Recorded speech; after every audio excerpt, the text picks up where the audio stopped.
Capítulo 21. Maven. Odeio ondas. Elas me irritam. Cada elevação do azul contra o casco do barco faz meu estômago revirar. É muito difícil permanecer parado, em silêncio, mantendo a imagem de poder de que preciso.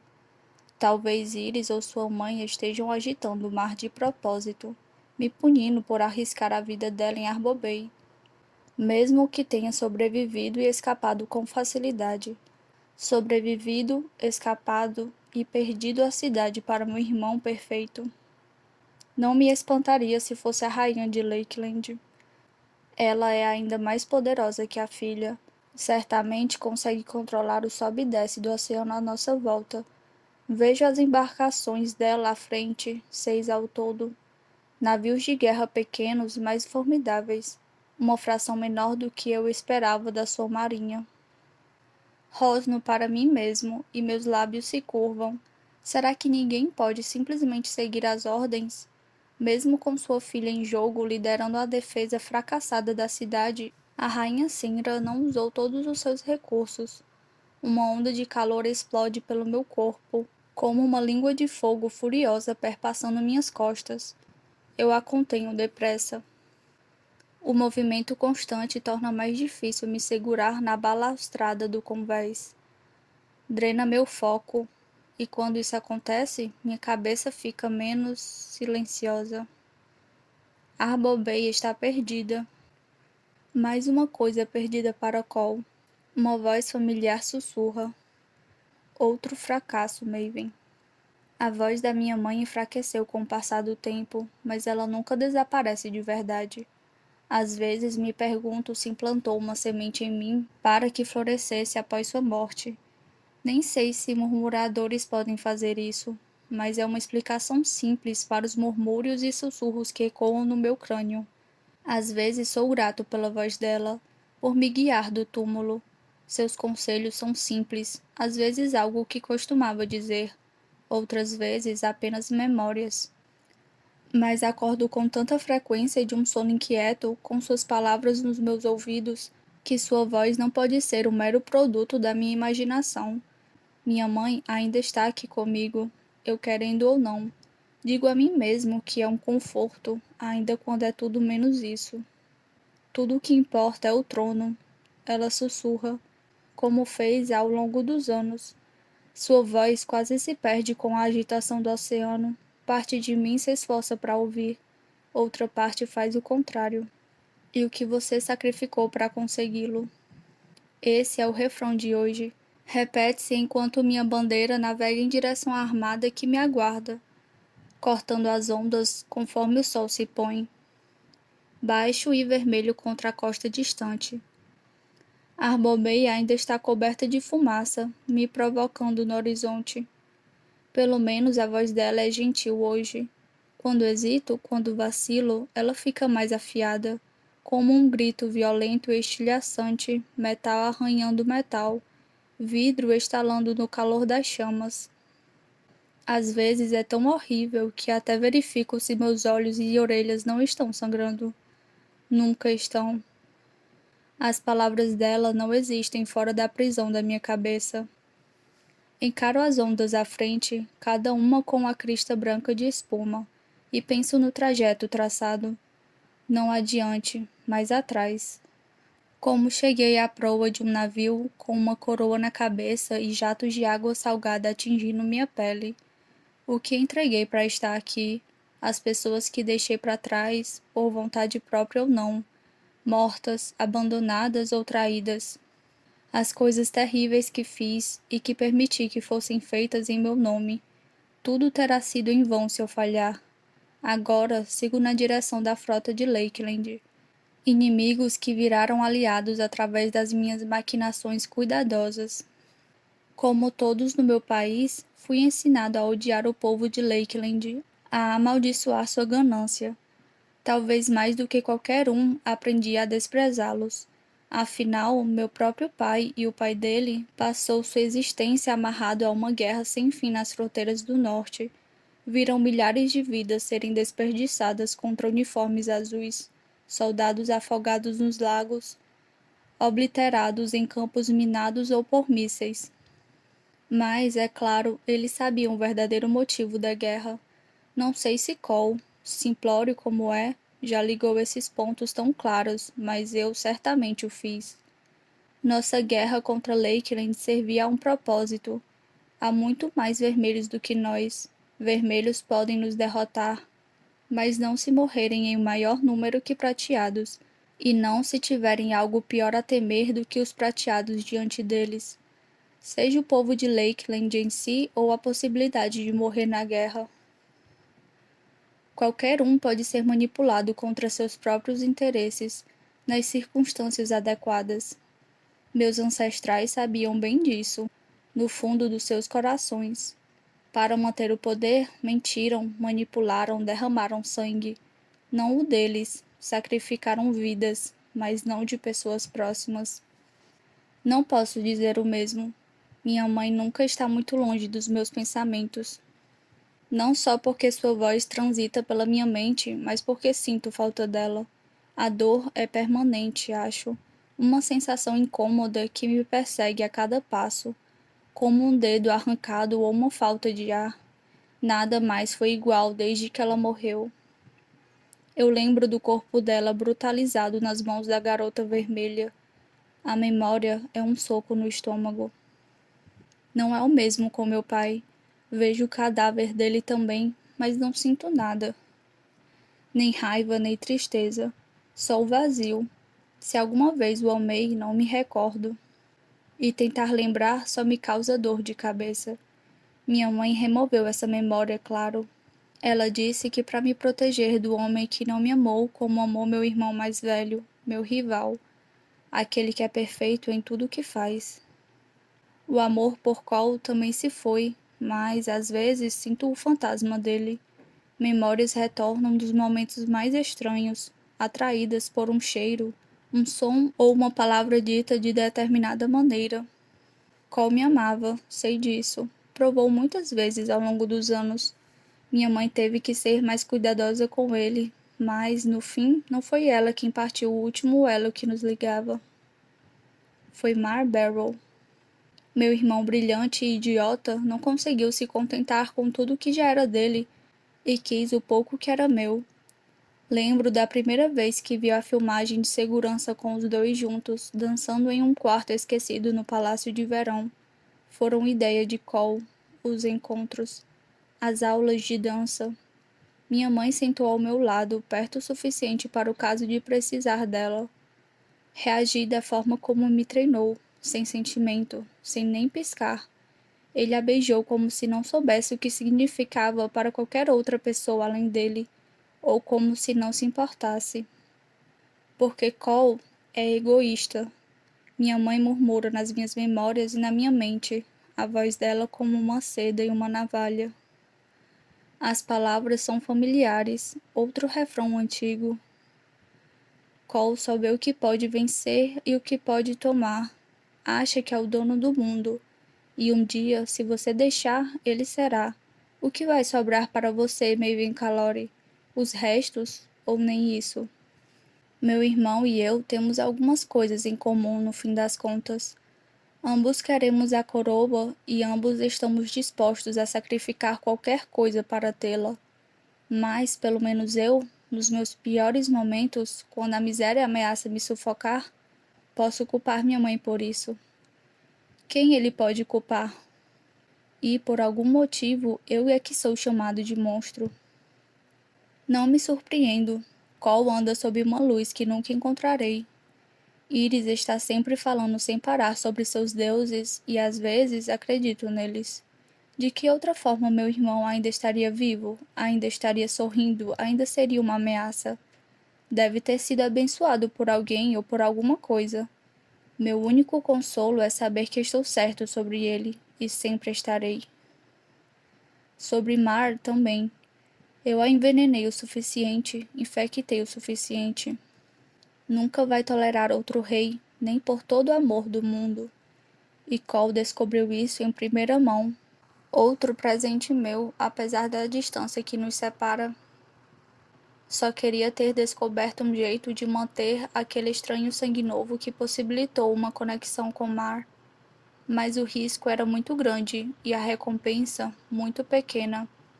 Uma base obliterada pela chance de falar com ela de novo, mesmo por mar, eu não faria isso. Mas gostaria de poder fazer. Ela está lá fora, além das ondas, em algum lugar da cidade, junto à distante costa rubra, viva. Caso contrário, eu saberia. Mesmo tendo passado apenas algumas horas, a morte da garota elétrica não seria um segredo por tanto tempo. O mesmo vale para o meu irmão. Eles sobreviveram. O pensamento faz minha cabeça doer. Arbor Bay é uma escolha lógica para Cole, mas a favela dos técnicos vermelhos obviamente foi ideia de Mar.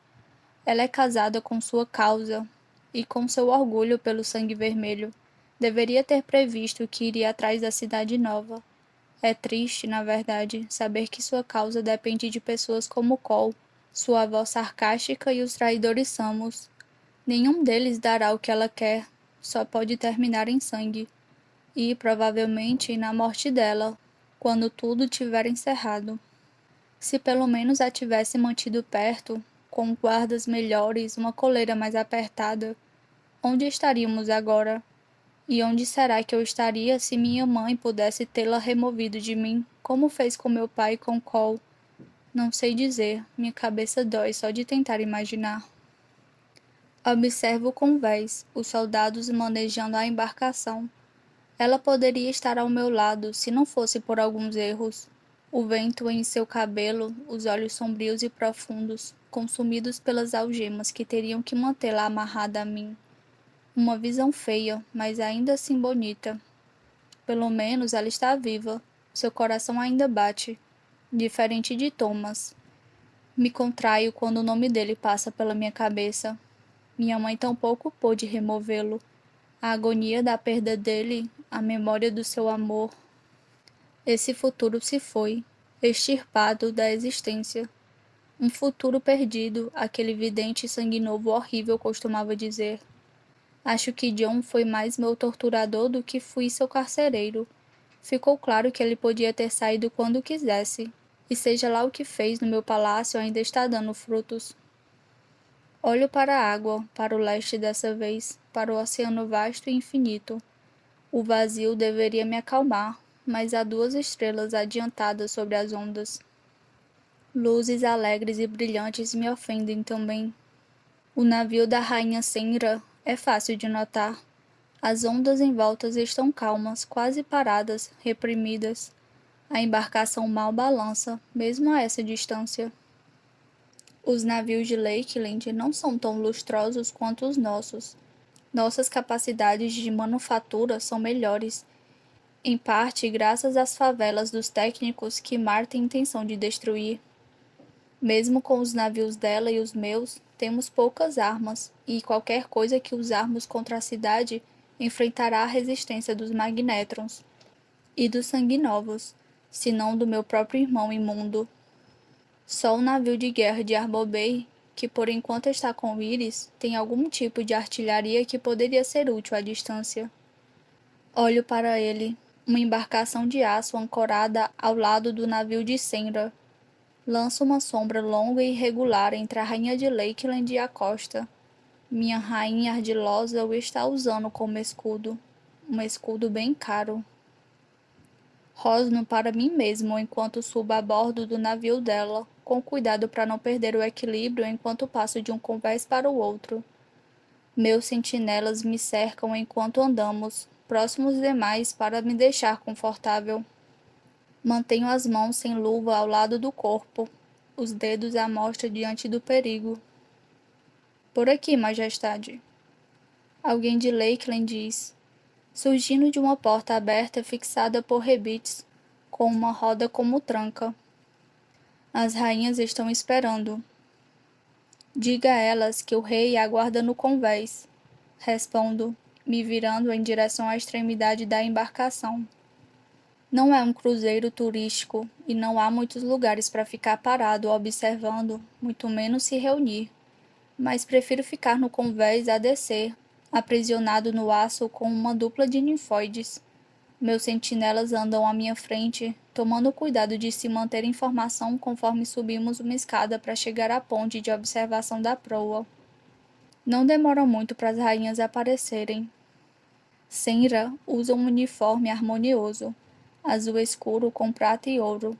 Uma faixa preta divide seu corpo do ombro até o quadril, incrustada com safiras preciosos, ainda de luto. Não acho que minha mãe usou trajes de luto por mais do que alguns dias. Talvez a rainha de Lakeland se importasse com o marido. Estranho.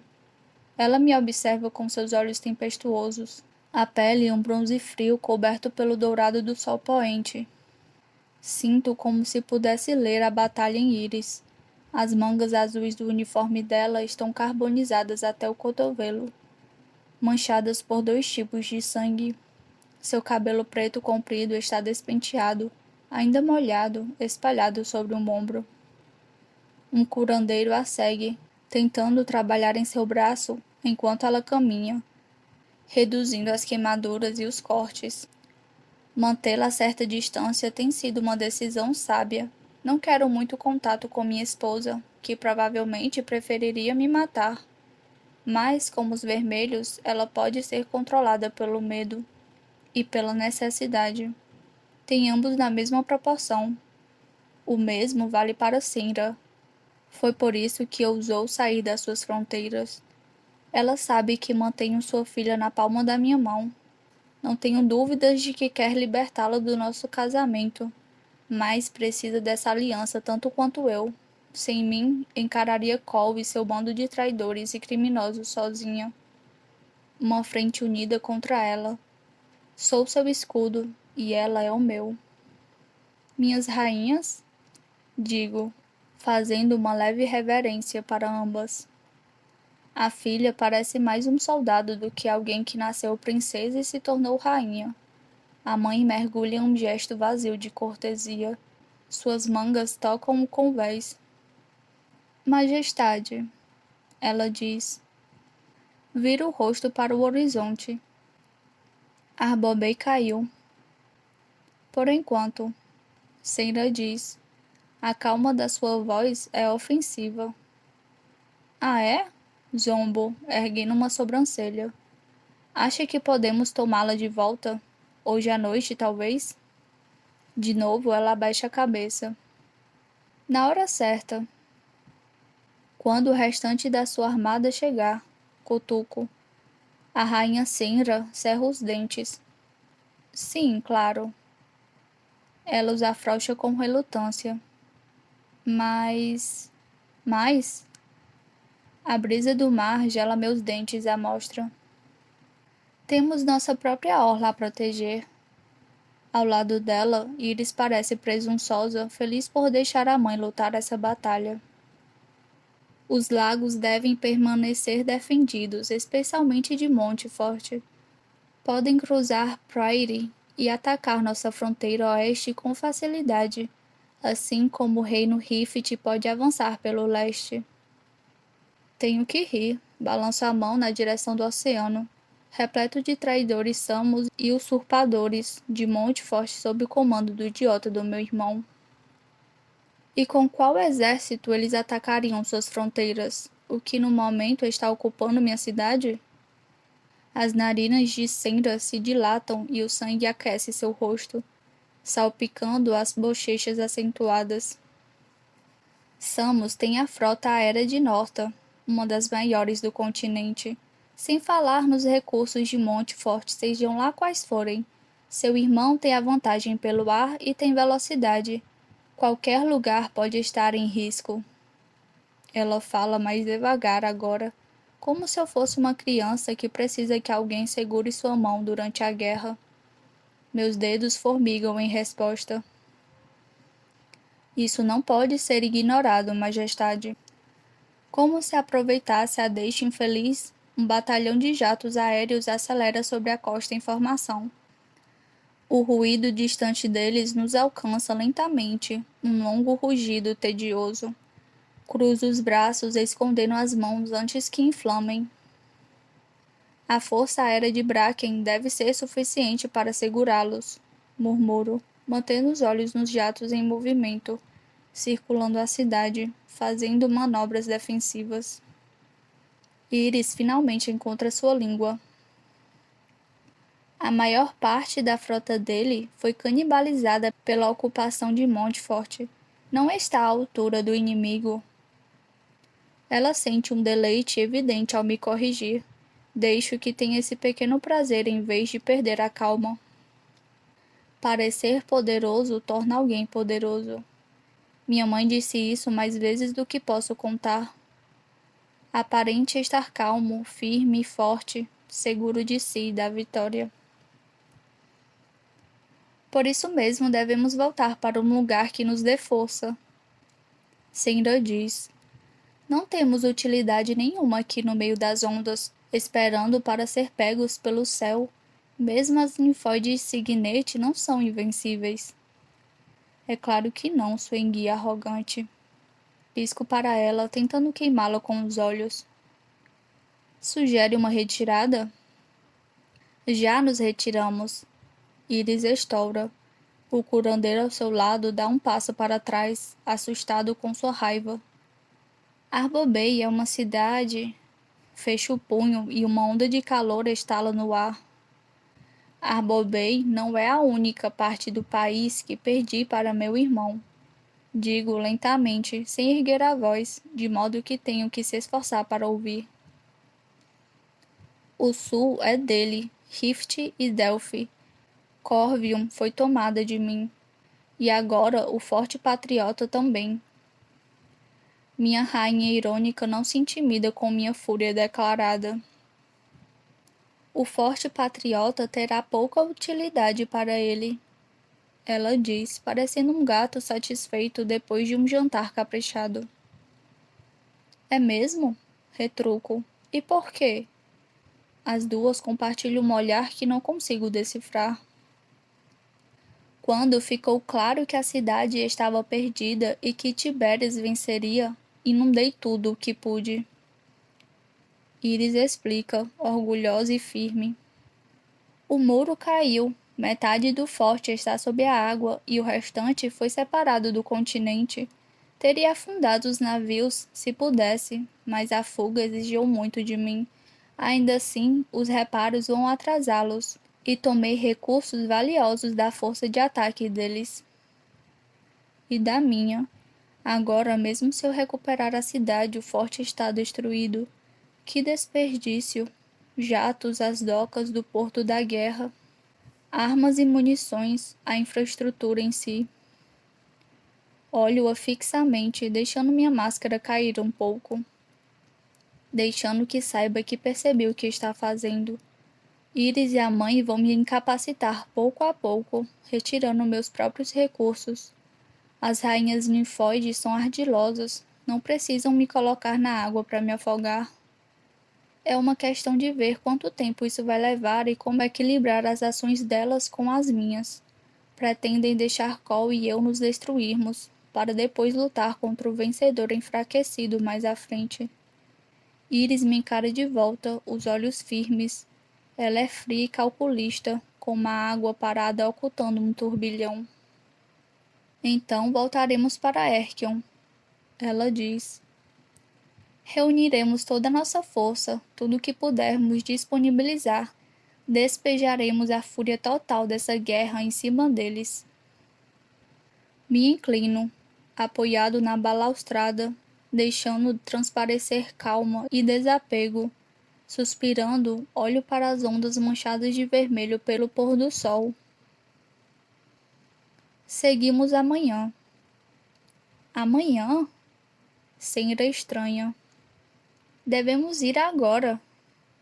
Devagar, sorriu, exibindo com cuidado meus caninos. É o tipo de sorriso que deixa as pessoas tensas. Tenho a sensação de que meu irmão vai nos mandar uma mensagem em breve. Do que está falando? Senra murmura. Não dou explicações, voltando o olhar para o leste. No horizonte que escurece, borrões se destacam contra a linha firme do mar.